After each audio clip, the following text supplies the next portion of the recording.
ഞാനിപ്പോ ആയുർവേദ ഡോക്ടറാണ് ഓൾറെഡി, പക്ഷേ ഇപ്പൊ MBBS പഠിച്ചുകൊണ്ടിരിക്കുകയാണ്. ആയുർവേദ ഡോക്ടറാണ് ഓൾറെഡി, സ്വിച്ച് ചെയ്തിട്ട് ഇപ്പൊ MBBSലേക്ക് കയറിയിട്ട് MBBS പഠിച്ചുകൊണ്ടിരിക്കുകയാണ്.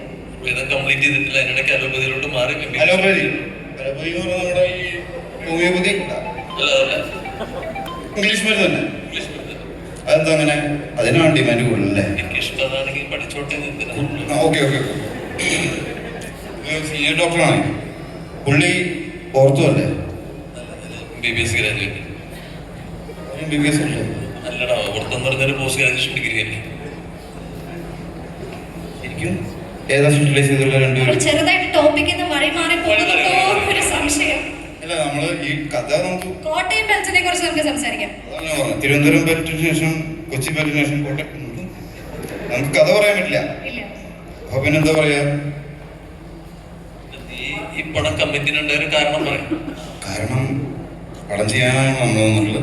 പിന്നെ ഇതിന് മുന്നേ ഒരു സബ്ജക്റ്റായിട്ട് നമ്മൾ എവിടെയൊന്നും ഓർമ്മയുണ്ടാവും, പടയുടെ ലൊക്കേഷനിൽ വന്നിരുന്നു. അന്ന് നമുക്ക് ചെയ്യാൻ പറ്റില്ല. അതിന് മുന്നേ നമ്മൾ അസിസ്റ്റന്റ് ഡയറക്ടർ ആവുന്ന സമയത്ത് നമ്മുടെ ഇവര് മൂന്നുപേരും കൂടി പരസ്യങ്ങൾ പൊളിച്ച് ചെയ്യുന്ന സമയം ഉണ്ടായിരുന്നു.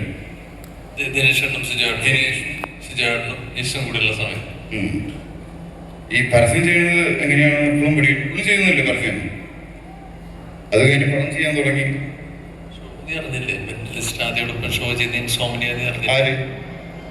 മെന്റലിസ്റ്റും കൂടിയാണ് അല്ലേ?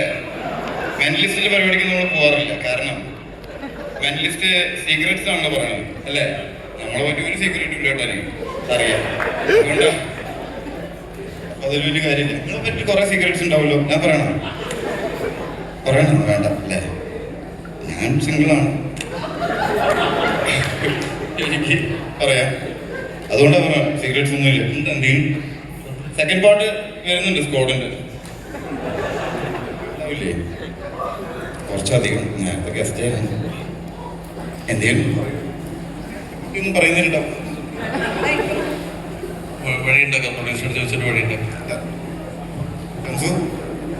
ഷംസു വരുന്നതിൽ ഒപ്പിച്ച് എനിക്ക് നോക്കാത്തന്ന് വെച്ച് കഴിഞ്ഞാൽ എന്താന്ന് മനസ്സിലായ സഭാകൻ എന്താ ഇല്ല.